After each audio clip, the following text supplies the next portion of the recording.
Sir start. दोस्तों, सभी लोगों को जय आरसीएम और हमारे गुरुजनों को भी जय आरसीएम। मेरा छोटा सा परिचय है। नाम ओम प्रकाश, मैं डिफेंस कॉलोनी फुलवरिया वाराणसी से बिलोंग करता हूं। मैं पहले सेना में था और प्रेजेंट में मैं स्टेट बैंक में नौकरी करते हुए ये बिजनेस मेरे को मुगल सराय से आते समय रास्ते में मिला, और जिनके माध्यम से मिला वो शख्स नहीं शख्सियत है। क्योंकि शुरू में मिला तो मैं उतना वजन नहीं दिया, मैं उतना नहीं समझा, क्योंकि मैं प्रेजेंट में जो आर्मी में था। अभी अभी सर ने बताया कि आर्मी वालों के अंदर एक बहुत बड़ा वो होता है, तो मेरे अंदर भी था। हाँ, क्योंकि हम लेकिन जो है जिन्होंने मुझे एक पानी बरस रहा था झोपड़ी में, उन्होंने आरसीएम के बारे में बताया और डी कुमार सर के बारे में बताया। तो जो है और मैं बोले कि डी कुमार सर का 2 लाख इनकम आ रहा, मैं बोला ऐसा हो ही नहीं सकता है। और वही चीज बताने के लिए वो सर दूसरे दिन अबुरी से 40 किलोमीटर साइकिल चला करके मेरे मेरे घर पर आए। और मैं जो है मैं उनके ऊपर तरस खा करके मैं आरसीएम में उड़ा। मैं बोला कि यार, एक लड़का 40 किलोमीटर से आया है तो उसके ऊपर रहम खाना चाहिए। उस समय तो सर तरस खा कर मैं उड़ा, लेकिन आज जो है उनसे इतना प्रेरणा मिलता है, इतना सीखने को मिलता है। और वो हमारे ग्रेट अपलाइन है, आदरणीय आनंद सर। एक बार उनके सम्मान में जोरदार ताली होनी चाहिए सर। और आनंद सर ने तो सिस्टम में लेकर आया सर। अगली कड़ी में हमारे ग्रेट सर हमसे लिस्ट बनवाए और मेरे लिस्ट पर मेरे साथ जा करके सर प्लान दिखाए और हमें प्लान दिखाना भी सिखाए। और हमें खड़ा करने में उनका बहुत बड़ा योगदान है। आज वो जो है, जब हम सिस्टम में आए थे तो सर साइकिल से इस बिजनेस को स्टार्ट किए थे। उसके बाद बहुत ही जल्द मोटरसाइकिल पर आ गए थे। मोटरसाइकिल के बाद सर कार पर आ गए थे। कार के बाद आज दूसरी कार पर है। मतलब मेरे दोनों ग्रेट अपलाइन, एक कार है, एक 2 कार है। तो दोनों लोगों एक बार तहे दिल से, हृदय से हमारे great upline Ravikant Pandey sir के सम्मान में जोरदार ताली होनी चाहिए सर, जोरदार। और पूरे हिंदुस्तान के जो है प्रेरणा स्रोत आदरणीय डी कुमार सर के सम्मान में, एसपी वर्मा सर के सम्मान में एक बार जोरदार ताली होनी चाहिए सर। और इस बिजनेस के रचयिता टीसी सर के सम्मान में भी जोरदार ताली होनी चाहिए। और देखिए, आज मैं थोड़ा सा काफी दिन हो गया, मैं अभी कभी अपना स्टोरी शेयर नहीं किया। आज मैं अपना स्टोरी शेयर करूंगा। थोड़ा सा मेरे को सपोर्ट। आवाज आ रही है सर? बिल्कुल परफेक्ट। मैं सर सेना में सन 1988 में जो है भर्ती हुआ। और जब मैं भर्ती हुआ तो स्पेशल हमारा कुश्ती का ट्रायल हुआ। और मैं कुश्ती का मतलब, मैं एक्चुअल में हाइट जितना सेना में होती है उतना मेरी हाइट नहीं थी, मेरी हाइट कम थी।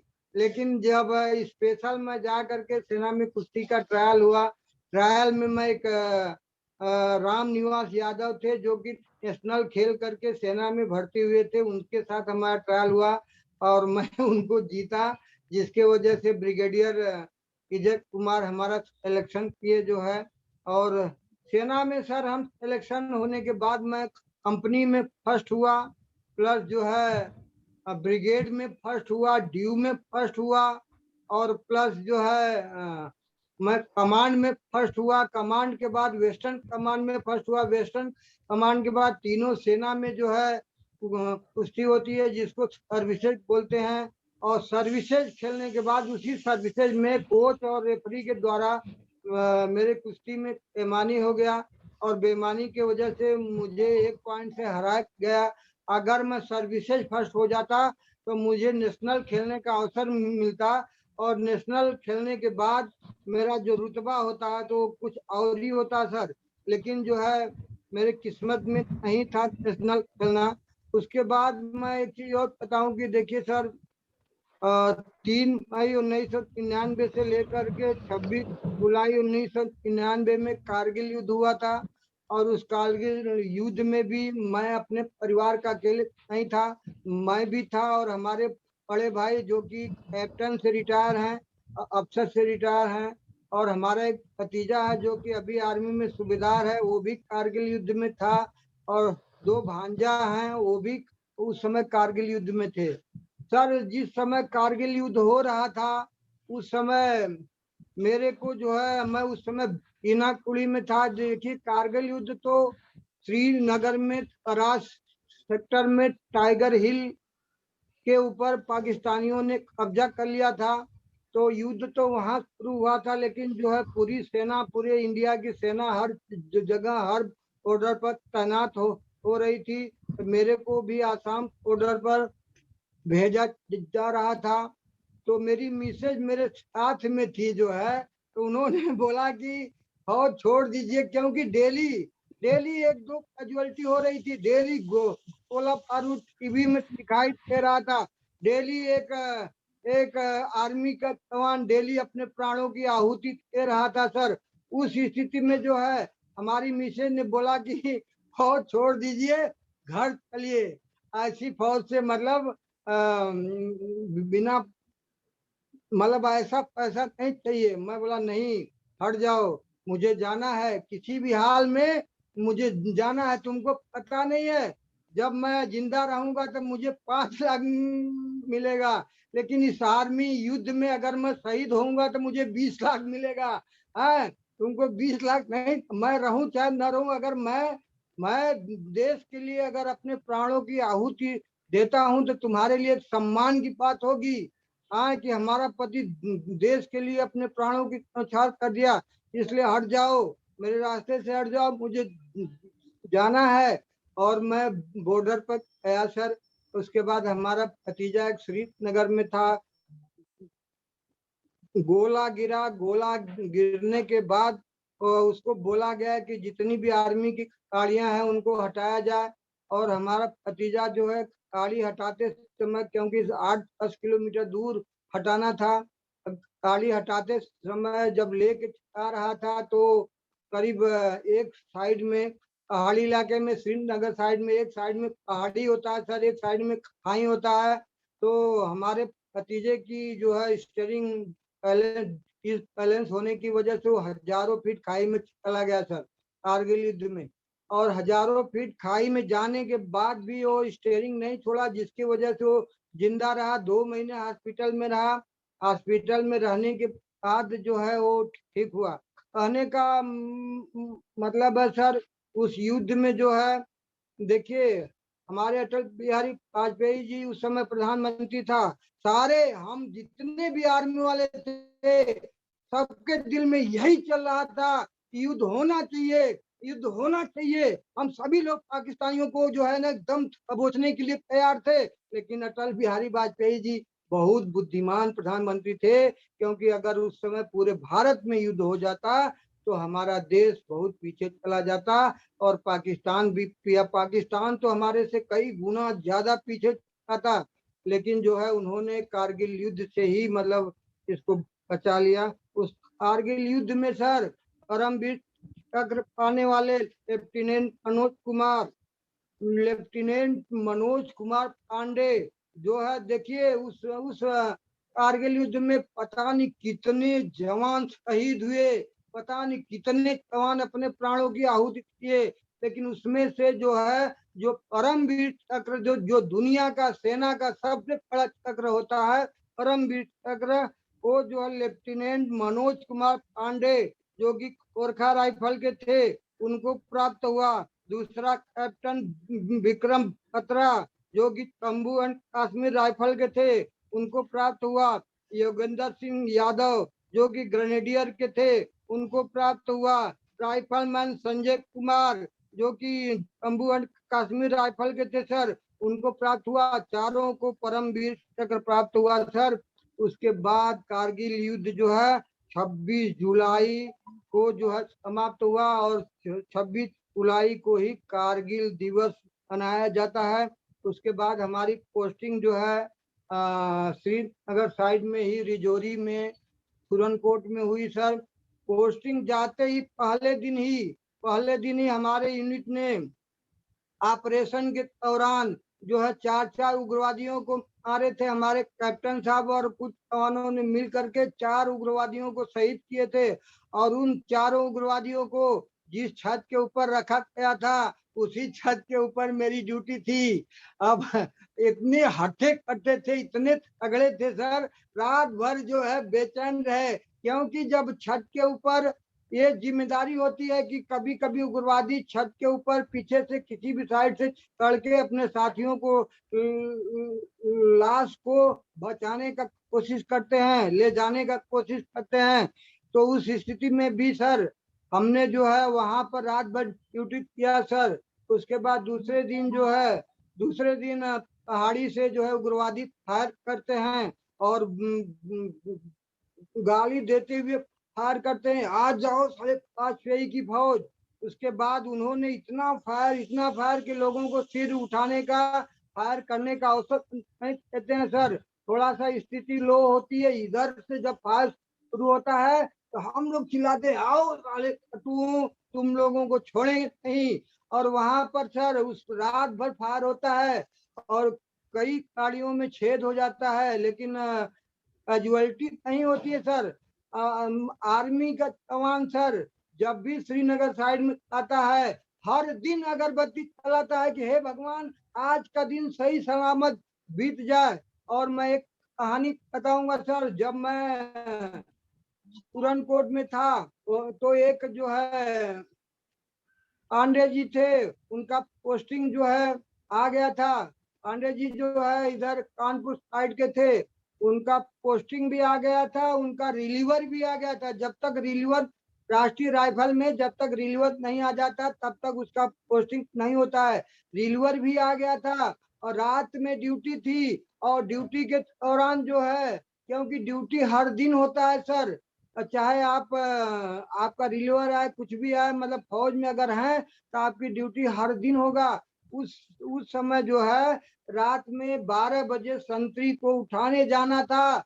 और जो है पांडे जी जो है उठाने गए, उठाने से पहले एक उग्रवादी एकदम आर्मी वाले ड्रेस में, चिता ड्रेस में AK-47 लेकर के आया तो इनको आउट हुआ। इन्होंने बोला कौन, बोला कि आपका दोस्त। बोला दोस्त कितना, जैसे कितना वफादार निकला कि मैं अभी उठाने आ रहा हूँ, ये अपने आप उठ के आ रहा है। उनको आउट हुआ। पांडे जी सोचे कि ये उग्रवादी हो सकता है।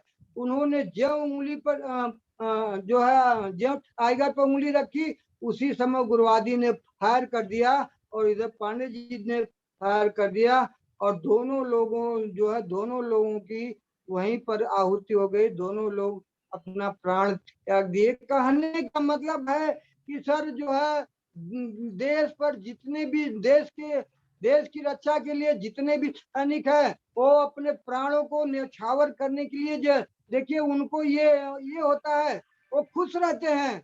अगर वो वीर गति को प्राप्त होते हैं तो उनको दुख नहीं होता बल्कि खुशी होती है सर। सारे के सारे लोग ईमानदारी से देश की रक्षा करने के लिए तैयार रहते हैं। थैंक यू सर, ये हमारी स्टोरी था। और आगे की कड़ी में और मैं उन जो भी कारगिल में हमारे जवान शहीद हुए हैं, मैं उनके लिए सर एक मैसेज कहना चाहूंगा। आए आजादी के अमर शहीदों, आए आजादी के अमर शहीदों, हम सौगंध तुम्हारी खाते हैं, कुर्बानी व्यर्थ न जाएगी, याद तुम्हें खिलाते हैं, डटे रहेंगे हर मुश्किल में, मुश्किल आसान बना देंगे, बाधाओं के सीने पर चढ़ के जीत का जश्न मनाएंगे, जीत का जश्न मनाएंगे। और आगे की कड़ी में सर, और जब मैं सेना से आने के बाद जब मैं RCM में आया सर, देखिए RCM रूपी गाड़ी में 4 पहिए होते हैं सर। पहला 100% प्रोडक्ट यूज, दूसरा सेलिंग, तीसरा नेटवर्किंग, चौथा लीडरशिप। सर इस बिजनेस में अगर देखिए किसी भी गाड़ी में 4 पहिए होते हैं तो चारों पहियों में आपको हवा बराबर रखनी पड़ती है सर। तो हमें जो है हवा बराबर रखने के लिए हमें 100% प्रोडक्ट यूज करना है सर। और इस बिजनेस का नियम है सेल करना है। जब हम सेल करेंगे तभी हमारा डायमंड क्लब होगा। उसके बाद नेटवर्क बढ़ाएंगे तभी हम पैसिव इनकम प्राप्त करेंगे। और लीडरशिप डेवलपमेंट करेंगे तभी हमारी टीम तैयार होगी सर। और आपको मैं पांच पांच अटूट मतलब 5 ऐसी ताकतों का। हेलो, हाँ सर, हेलो। आवाज आ रही है सर, आवाज आ रही है। है सर। देखिए सर, आपको मैं इन 5 ताकतों पर अटूट विश्वास करने के लिए बताऊंगा। देखिए, आपको हम सभी को 5 अटूट ताकतों पर विश्वास करना पड़ेगा। ये ताकतें अटूट हैं। इनके ऊपर अगर आप विश्वास कर लिए तो आपको इस बिजनेस में सफल होने से दुनिया की कोई शक्ति नहीं रोक सकती है।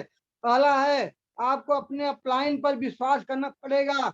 101% अपलाइन ही माँ बाप है सर। आपको जो है इस बिजनेस में अपने अपलाइन पर विश्वास करना ही पड़ेगा। दूसरी चीज, आपको आपकी टीम का ट्रेनिंग एंड डेवलपमेंट सिस्टम पर विश्वास करना पड़ेगा सर। और उसके बाद तीसरा चीज, आपको अपनी टीम के ऊपर 100% विश्वास करना पड़ेगा सर। और आपको अपनी कंपनी और नेटवर्क मार्केटिंग इंडस्ट्री पर विश्वास करना पड़ेगा तथा आपको अपने प्रोडक्ट के ऊपर 101% विश्वास करना पड़ेगा सर। जो मुस्कुरा रहा है उसे दर्द ने पाला होगा। जो चल रहा है उसके पाँव में छाला होगा। बिना संघर्ष इंसान चमक नहीं सकता यारो। जो जलेगा उसी दिए में उजाला होगा। उसी दिए में उजाला होगा। थोड़ा सा ताली बजाकर मेरा हौसला अफजाई करते रहे सर।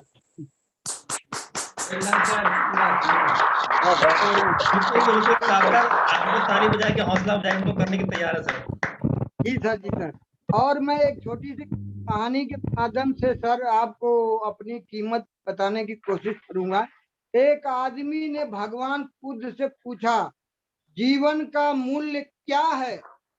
मतलब एक मानव जीवन का मूल्य क्या है? भगवान बुद्ध ने उस आदमी को एक स्टोन दिए और बोले, जा इस स्टोन का मूल्य पता करके आ, किंतु ध्यान रखना इस स्टोन को बेचना नहीं है। उस आदमी ने उस स्टोन को लेकर के एक संतरे वाले के पास गया और संतरे वाले से पूछा कि संतरे वाले भाई, इसका कीमत क्या है? और संतरे वाले ने बोला कि भाई 12 संतरा ले लो और ये स्टोन हमको दे दो। उसके बाद उन्होंने आगे बढ़ा, एक सब्जी वाले से पूछा कि भाई इस स्टोन का कीमत क्या है? तो वो सब्जी वाले ने देखा ये स्टोन चमक रहा है, तो उन्होंने बोला कि भाई एक बोरी आलू ले जा और ये स्टोन हमें दे जा। उसके बाद उन्होंने एक सोनार के पास गया, तो जब सोनार ने उसको देखते ही कहा कि इस स्टोन की कीमत 50 लाख है। अगर आप 50 लाख मेरे को दे दो और ये स्टोन ले लो और ये स्टोन हमको दे दो। तो उन्होंने बोला नहीं भाई, इस स्टोन को बेचना नहीं है। तो उन्होंने कहा कि जो है 2 करोड़ ले लो भाई, 2 करोड़ ले लो और ये स्टोन हमको दे दो। तो उन्होंने बोला कि जो है नो, ये स्टोन को नहीं बेचना है। उसके बाद वो आगे बढ़ते हैं और ये उसके बाद ये हीरे की चौहरी के पास जाते हैं, जो कि चौहरी ही हीरा का फर्क करता है। उसके पास आते हैं और जब इसकी कीमत पूछते हैं तो वो चौहरी कहता है कि भाई ये कहाँ मिला आपको? ये तो रूबी है। उस स्टोन को देखते ही चौहरी ने लाल कपड़ा बिछाते हैं और स्टोन को चारों तरफ परिक्रमा करते हैं। परिक्रमा करने के बाद माथा टेकते हैं। माथा टेकने के बाद जो है माथा टेकने के बाद उन्होंने जो है उससे पूछते हैं कि भाई ये तो बेशकीमती हीरा है।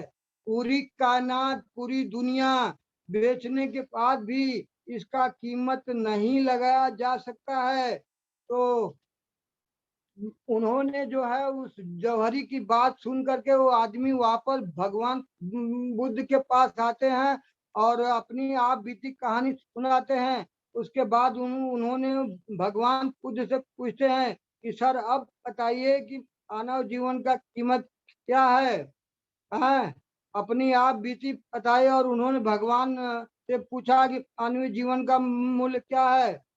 तो संतरे वाले के पास गया, उसे उसकी कीमत 12 संतरे के बराबर बताया उसकी कीमत, और सब्जी वाले ने उसकी कीमत 1 बोरी आलू के बराबर बताया, और सोनार ने उसकी कीमत 2 करोड़ बताई, और तोहरी ने इसे बेशकीमती बताया।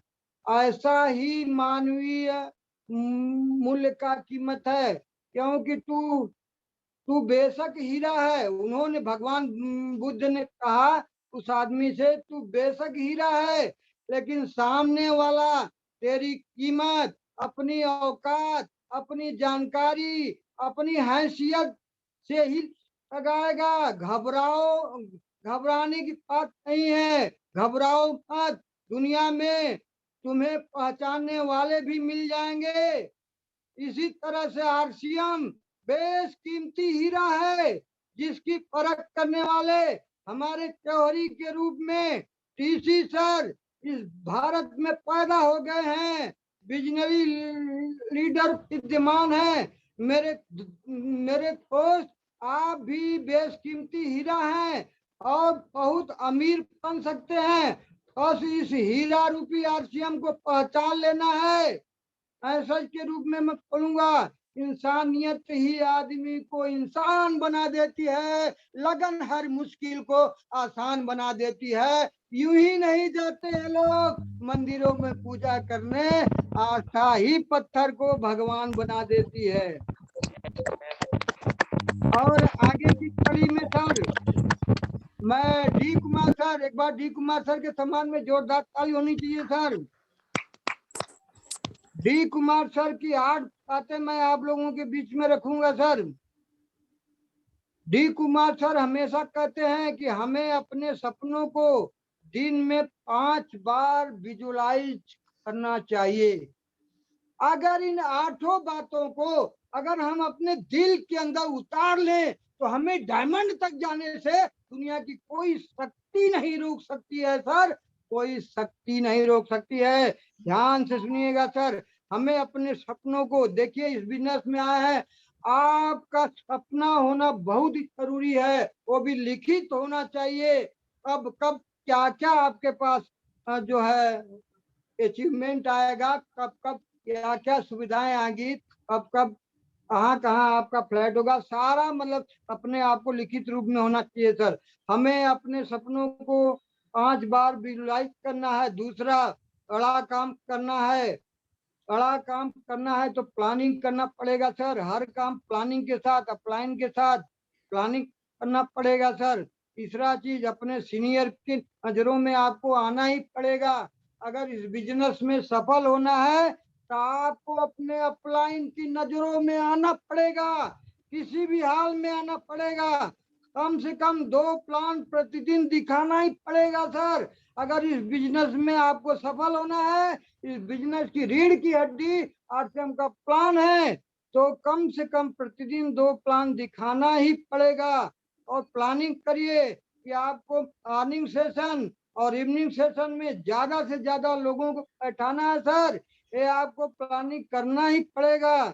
और आपका कम से कम 50 बिजनेस स्टेशन होना चाहिए सर। अगर इस बिजनेस में सफल होना है तो हमेशा डी सर कहते हैं कि आपका कम से कम 50 बिजनेस स्टेशन होना चाहिए।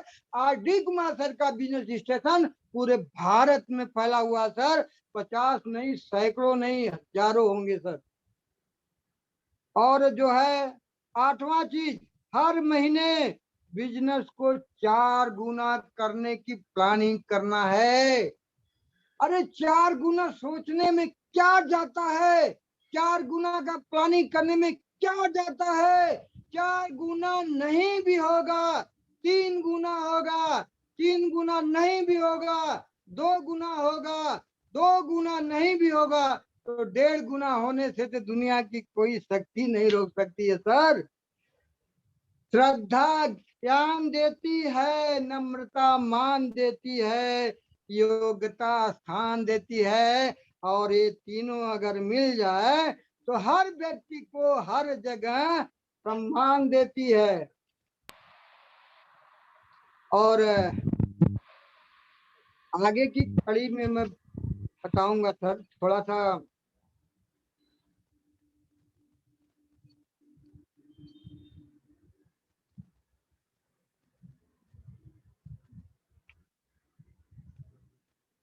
हाँ सर, आगे की कड़ी में है जो है, थोड़ा सा मैं समझ चाहूंगा आप लोगों से।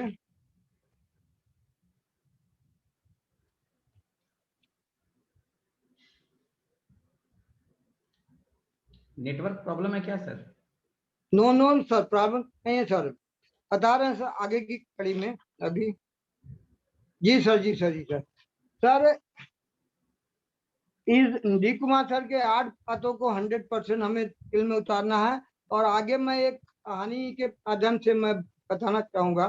एक आदमी ने, देखिए सर, आज जो है, आज जो है सर ने जो प्राण गीत जो है शशिकांत पांडे सर ने कितना शानदार प्राण गीत सुनाया। उसके बाद मार्केटिंग प्लान हमारे अनिल दुबे सर कितना शानदार सिखाया। और आज मैं जो भी शेयर करूंगा आज कहानी के माध्यम से ही शेयर करूंगा सर। एक आदमी ने एक चाट वाले से पूछा कि आदमी मेहनत से आगे बढ़ता है या भाग्य से। उस चाट वाले ने जवाब दिया, या आपका बैंक में कोई आकर है? तो आदमी ने बताया, सर बैंक में जिसके पास सोना चांदी या जो भी कुछ रखना होता है तो हर आदमी बैंक में आकर लेता है।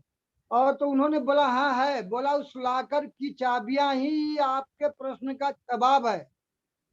क्योंकि उस आदमी ने प्रश्न किया था कि आदमी मेहनत से आगे बढ़ता है या भाग्य से। तो उन्होंने बताया कि अगर आपके बैंक में लाकर आपका है तो लाकर की चाबियां ही आपके प्रश्न का जवाब है। तो आदमी बोला कैसे? बोला कि देखिए लाकर की 2 चाबियां होती हैं, एक जो एक आपके पास होती है, एक मैनेजर के पास होती है। और जब दोनों चाबियां मिलती हैं तभी जो है उस सागर का ताला खुलता है सर। तो इसी तरह से जो है इस बिजनेस में कामयाब होने के लिए भी 2 चाबियां होती है सर। एक परिश्रम की चाबी होती है और एक भगवान के पास चाबी होती है सर। लेकिन अभी कभी आपको देखिए, आपको लगातार परिश्रम की चाबी लगाते रहना है। क्योंकि अगर आप लगातार परिश्रम की चाबी लगाते रहेंगे तो जिस दिन भगवान जो है, जिस दिन भगवान भाग्य की चाबी लगा देंगे उस दिन आपके कामयाबी का दरवाजा खुल जाएगा। आपको कामयाब होने से दुनिया की कोई ताकत नहीं रोक सकती सर। और पता है कभी कभी ऐसा होता है, भगवान तो आपके भाग्य की चाबी लगातार लगा रहे हैं लेकिन आप अपने परिश्रम की चाबी नहीं लगा पा रहे हैं। क्योंकि ऐसा होता है, लोग काम नहीं करते हैं और रिजल्ट की चिंता करते हैं सर। इस बिजनेस में काम करना पड़ेगा, आपको लगातार परिश्रम की चाबी लगाना ही पड़ेगा। क्योंकि आज इस बिजनेस में भगवान रूपी हमारे टीसी सर के पास आपके भाग्य की चाबी है। और टीसी सर आपके भाग्य की चाबी लगातार लगा रहे हैं, लगातार लगा रहे हैं। लेकिन आप अगर अपने परिश्रम की चाबी नहीं लगाएंगे तो आप कामयाबी के शिखर पर नहीं पहुंचेंगे। लेकिन अगर लगातार लगातार लगातार आप परिश्रम की चाबी लगाते रहेंगे सर तो 100% है कि एक दिन आप कामयाबी के शिखर पर पहुंचेंगे, कामयाबी के शिखर पर पहुंचेंगे। दुनिया की कोई शक्ति आपको कामयाब होने से नहीं रोक सकती है, आपको डायमंड जाने से नहीं रोक सकती है, कोई भी शक्ति नहीं रोक सकती है सर। और आगे की कड़ी में सर देखिए, इनकम, इस बिजनेस में इनकम 2 प्रकार की होती है, एक्टिव इनकम और पैसिव इनकम। इसके बारे में हमारे अनिल दुबे सर कितना शानदार तरीके से बताते हैं सर। देखिए, एक मजदूर जब काम करता है तभी उसको पैसा मिलता है, ये एक्टिव इनकम है सर। एक इंजीनियर नौकरी करता है, वो जब तक नौकरी करता तब तक ही पैसा मिलता है, क्योंकि पहले पेंशन था, अभी पेंशन भी खत्म हो गया है। एक डॉक्टर जब तक नौकरी करता है तब तक पैसा मिलता है। जितने भी गवर्नमेंट सर्वेंट हैं, जब तक नौकरी करते हैं तभी तक पैसा मिलता है, क्योंकि एक्टिव इनकम है उनकी। और जो है नौकरी छूट गई और इनकम खत्म हो गया, और कुछ लोग जो है जैसे कि एक बिल्डर मकान बना देता है और किराएदार रख लेता है, तो उनको भी लोग बोलते थे पैसिव इनकम है, लेकिन वो भी पैसिव इनकम है ही नहीं सर। क्योंकि आजकल अगर आपके पास 30-40 मकान है, 30-40 किराएदार हैं, कोरोना आया सारे किराएदार छोड़ के भाग जाएंगे, आपका पैसिव इनकम एक्टिव इनकम में बदल जाएगा सर दुनिया में। और मैं बात करूंगा सर पैसिव इनकम की। दुनिया में से एक साइंटिस्ट के पास पैसिव इनकम है ओरिजिनल, क्योंकि एक बार साइंटिस्ट किसी चीज का आविष्कार करता है तो उसको लगातार जो है इनकम आता है, लगातार रॉयल्टी इनकम आता है। तो उस साइंटिस्ट का जो इनकम है पैसिव इनकम है सर। एक लेखक किसी किताब को एक बार लिख लेता है तो लगातार उसकी रॉयल्टी इनकम आती है, इसको बोलते हैं पैसिव इनकम। एक कवि किसी कविता को अगर लिख देता है तो उसका भी रॉयल्टी इनकम आता है, उसको भी बोलते हैं पैसिव इनकम। और एक नेटवर्कर अपना नेटवर्क बना लेता है तो उसके पास भी पैसिव इनकम आता है सर। ऐसे हमारे आरसीएम के डायमंड एक बार आरसीएम को प्रोडक्ट यूज करने लगे तथा लोगों से यूज करवाने लगे तथा ग्राहकों का एक बहुत बड़ा संगठन बना दिए। दोस्तों, आड़ आ जाएगी, आंधी आ जाएगा, तूफान आ जाएगा, बाढ़ आ जाएगी, फसल डूब जाएगा, बर्बाद हो जाएगा, लेकिन आरसीएम की फसल डूबने वाली नहीं है। दुनिया की कोई ताकत आरसीएम की फसल को डूबने से मतलब आरसीएम की फसल को नहीं डुबा सकता है। दुनिया में अनाज डूब जाएगा, आपका 1 साल का मेहनत बेकार हो जाएगा, लेकिन इस पृथ्वी पर सर आपको बुखार भी आ जाए लेकिन खाना तो खाना ही है ना सर। बिल्कुल खाना ही खाना है, कपड़ा पहनना है। आरसीएम रूपी इनकम को दुनिया की कोई ताकत नहीं रोक सकती है। ये पैसिव इनकम है सर। एक बार अगर जो है आज हमारे जितने भी डायमंड है सर, उनका एक एक महीने का 25-25 लाख 50-50 लाख इनकम आ रहा है सर। एग्जाम्पल के रूप में सबसे बड़ा एग्जाम्पल है, एक आईएएस अधिकारी थे, हम लोगों को प्लान दिखाने में शर्म आता है, प्लान दिखाते हैं 2-4 लोग इनकार कर देते हैं, हवा निकल जाती है। और वो आईएएस अधिकारी थे, मैं उनकी इतिहास सुना हूं सर। उन्होंने 100 लोगों का प्लान दिखाया और 100 लोगों ने इनकार कर दिया, फिर भी उन्होंने प्लान दिखाना नहीं छोड़े सर। एक आईएएस अधिकारी होकर के घर घर में जा करके लोगों को प्लान दिखाते थे, लोगों कपड़े के बारे में लोगों को बताते थे, आरसीएम का कपड़ा लोगों को पहनाते थे सर। लोग बोलते थे, क्या साहब आपकी नौकरियां छूट गई है क्या? आप बोलते थे कि ये नौकरी कर रहा हूं अपने लिए और ये आरसीएम कर रहा हूं अपने बेटे के लिए।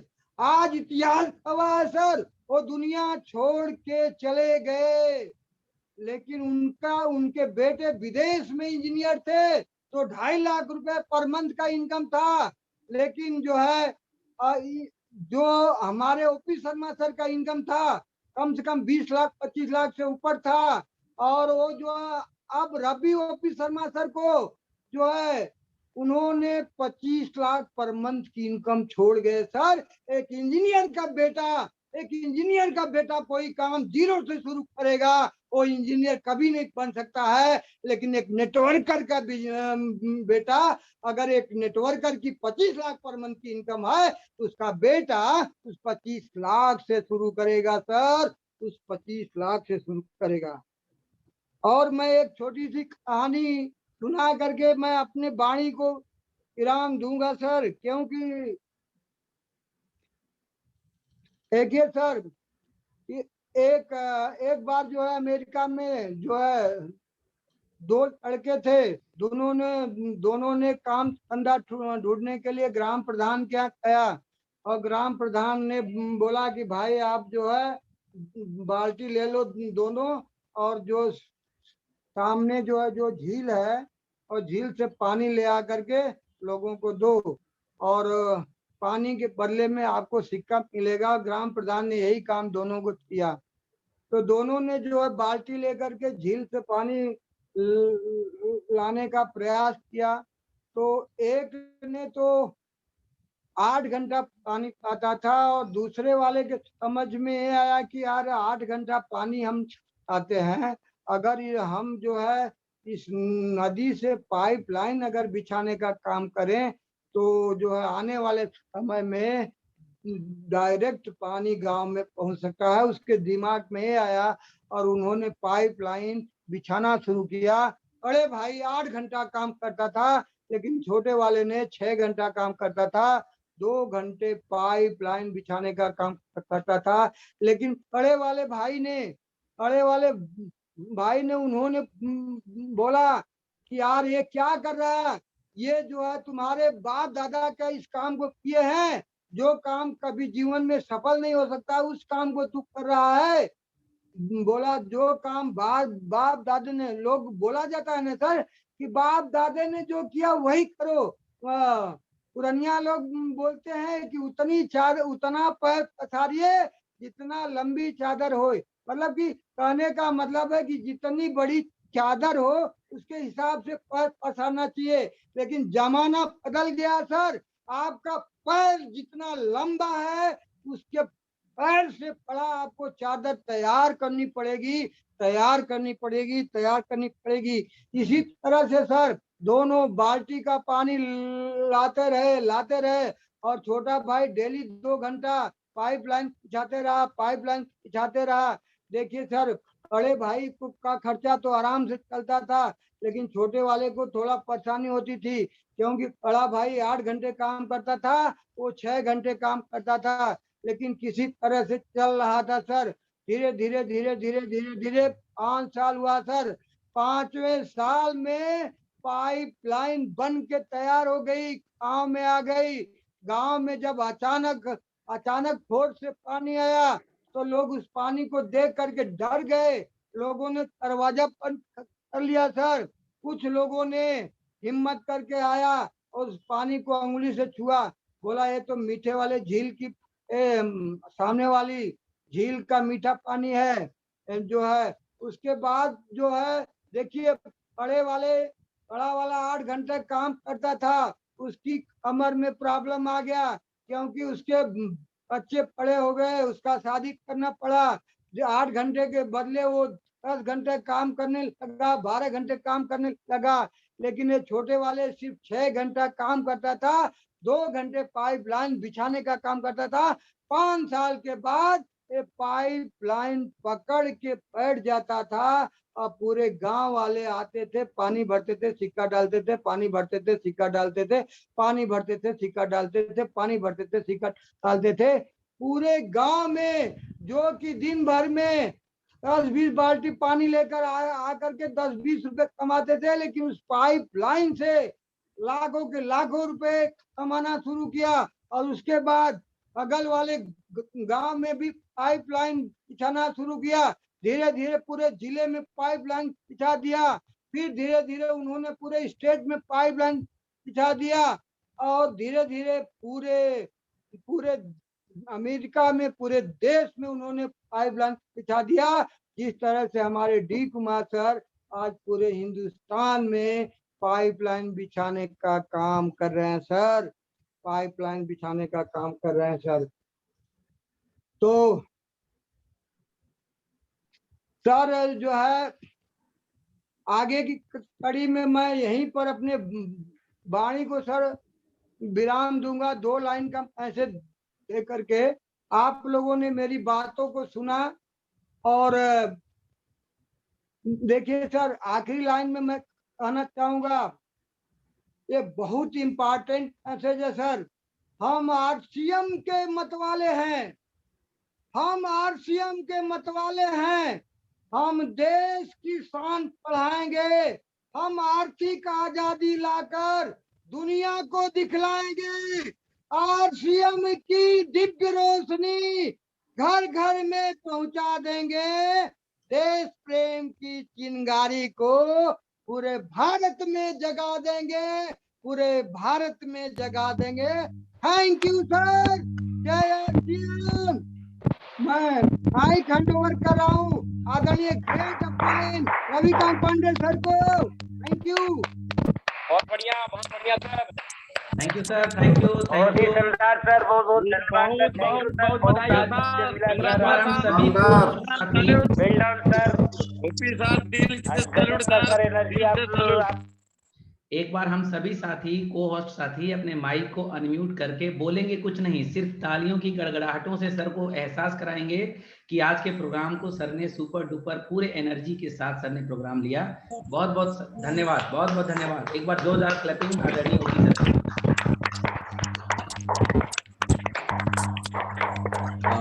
ओपी सर, आज आपने जिस तरीके से आज के प्रोग्राम को लिया और अपने हिस्ट्री के बारे में आपने बताया कि कैसे आप कहाँ पोस्टिंग थे और कैसे कारगिल में आपने जो है हमारे देश की सेवा की। मैं इतने सालों से आपके साथ कनेक्टेड हूँ, लेकिन कुछ चीज़ें आज हमको पहली बार सुनने को मिली जब आपने शेयर किया अपने बातों को, कारगिल के उन घटनाओं को आपने शेयर किया। बातें तो कई बार हुई थी आपसे, लेकिन इन चीज़ों को पहली बार आपसे सुनने को मिला। आपका भतीजा शहीद हुआ उस प्रोग्राम में, ये भी पहली बार सुनने को मिला।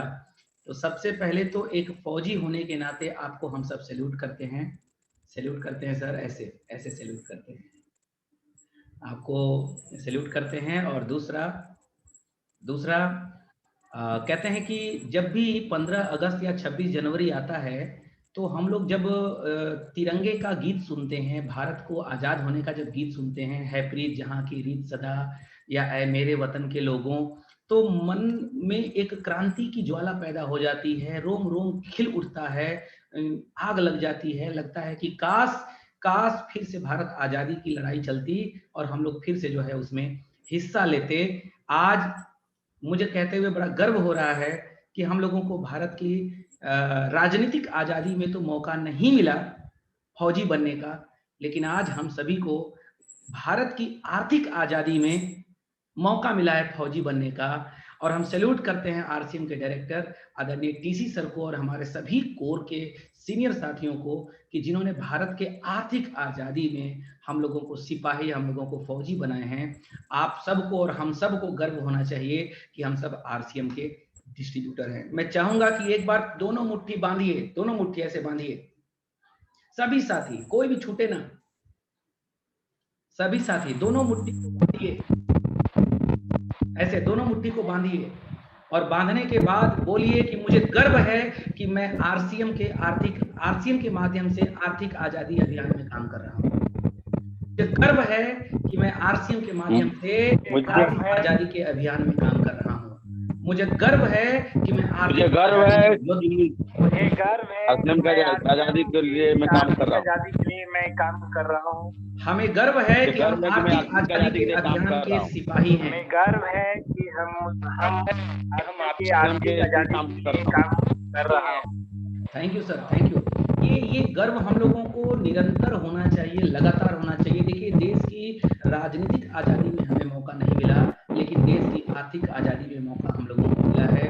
और ओपी सर ने एक बहुत खूबसूरत उदाहरण हम लोगों के बीच में प्रस्तुत की। उनका जो पुराना लाइफ था, फौजी लाइफ, उसको तो हम लोगों ने सुना ही, साथ ही साथ आपने देखा कि उन्होंने अपना परिचय जब दिया तो उन्होंने बताया कि उनको प्लान महानंद केसरी सर के द्वारा बताया गया था। और वो भी कब, जब महानंद केसरी सर इस बिजनेस को बबरी से चल के 40 किलोमीटर दूर इनके गांव में जाकर के आरसीएम का मार्केटिंग प्लान दिखाए थे। एक चाय की दुकान पर बरसात के मौसम में एक जगह रुक करके प्लान दिखाए थे और उनको ऑब्लाइज करने के लिए कि ये लड़का इतनी दूर से आया है, कहीं निराश ना हो जाए, नेगेटिव ना हो जाए, आओ मेरे घर, और उनको 1500 रुपए दे करके, किट दे करके उन्होंने ज्वाइनिंग किया। और मुझे आज भी वो दिन याद है कि महानंद केसरी सर जब ज्वाइनिंग ओपी सर का करवाए थे तो रात में मुझे फोन किए थे और फोन करके बोले थे सर आज मैं बनारस गया था और सर आज एक ज्वाइनिंग मैं कराया हूँ, और उनको मैं प्लान दिखाया था सर चाय की दुकान पर प्लान दिखाया था उनको, आज उनके घर जाने का मौका मिला है सर, एक दिन हम रुके भी थे उनके यहाँ। तो वो जो एक्साइटमेंट था, जो कॉन्फिडेंस था, जो आग था, वो अलग ही एक्साइटमेंट था। और ओपी सर ने कितनी अच्छी बात कही कि उनके अपलाइन उनको साइकिल से इस बिजनेस की शुरुआत करवाए, फिर उनके अपलाइन सेकेंड हैंड बाइक में आए, फिर उनके अपलाइन उनकी आंखों के सामने फर्स्ट हैंड बाइक में आए, फिर आज उनके अपलाइन उनकी आंखों के सामने 4 व्हीलर में है। तो ये परिवर्तन दोस्तों, ये आरसीएम का परिवर्तन है, ये डायरेक्ट सेलिंग का परिवर्तन है दोस्तों। ताकत हमारे आपके अंदर नहीं है, ताकत इस सिस्टम के अंदर है, इस बिजनेस के अंदर है।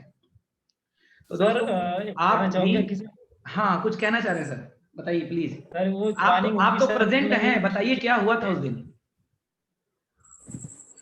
ओपी सर ज्वाइन नहीं किए थे, उनकी मैडम ज्वाइनिंग की थी।